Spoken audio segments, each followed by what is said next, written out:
কারণে এসব এরিয়া কি পরিমাণে উন্নত হয়ে গেছে দেখছেন। আর আমার পিছনে হচ্ছে ওই যে বাঁধঝাড় দেখা যাইতেছে, এখানে কয়েকটা ফ্যাক্টরি। হ্যাঁ হ্যাঁ বুঝছি। এই যে দেখেন এটা হচ্ছে কিন্তু কাঠগড়া চৌরাস্তা যাওয়ার রাস্তা, হচ্ছে বাঁধঝাড়। দেখেন এই বাঁধঝাড়ের কত জায়গা জমির দাম মানে 25% বর্তমানে বিক্রি হচ্ছে 10 থেকে 12 কিন্তু জঙ্গল ছিল একসময়। এই যে রাস্তাঘাট হয়ে আশপাশে ফ্যাক্টরি হয়ে গেছে, এখনো জঙ্গল আছে, তারপরে এটার দাম মানে চাহিদা বেশি, প্রচুর পরিমাণে চাহিদা। দেখেন জায়গাগুলো বাউন্ডারি করে রাখছে, বিভিন্ন ডিস্ট্রিক্টের মানুষ এসে কিনছে। এই যে এটা হচ্ছে কাঁঠাল বাগান বিশাল, আর এই যে বাঁধঝাড় দেখেন এগুলার আশপাশে শত শত ফ্যাক্টরি। দেখেন কি পরিমাণে কাঁঠাল ধরছে রে ভাই, রাস্তার দুই পাশে শুধু কাঁঠালের গাছ আর কাঁঠাল, এত পরিমাণে ছোট ছোট গাছে কাঁঠাল ধরছে। দেখেন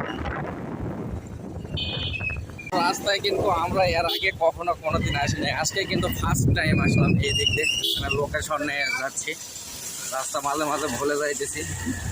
তো মেন রোড বাদে এই দিক দিয়ে যখন ভিতর দিকে ঢুকবেন তখনই বুঝতে পারবেন যে কত ধানে কত চাল, রাস্তাঘাটের কি অবস্থা। গ্রামের এরিয়াগুলো অটোমেটিক শহরের মতো হয়ে গেছে সব কিছু, তারপর গ্রামের যে একটা সৌন্দর্য থাকে সেটা কিন্তু এখনো রয়ে গেছে। এটা হচ্ছে গাজীর চরের ভিতর দিয়ে ঢুকছি। এই যে দেখেন রাস্তার দুই পাশে অনেক তাল গাছ, খুব সুন্দর একটা সিনারি।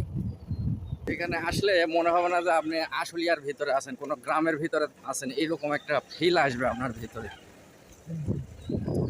দেখেন কত সুন্দর একটা জায়গা, কত সুন্দর বিখ্যাত বিখ্যাত রাস্তা এসব এরিয়াতে। সে বিখ্যাত আইনাল মার্কেট দক্ষিণ গাজীর চর, এই জায়গার নাম অনেক শুনছি এবং এখান থেকে আমার কাছে ফোনও গেছে, তবে আজকে প্রথম আসলাম এদিকে। এই যে ভাই কিচ্ছু করার নাই, এসব জায়গায় কিন্তু অনেক ভালো ভালো প্রতিষ্ঠান আছে এবং প্রচুর পরিমাণে গার্মেন্টস ফ্যাক্টরি আছে, তারপরও এই রাস্তাগুলো কখনো ভালো হয় না, এভাবেই চলতেছে বছরের পর বছর।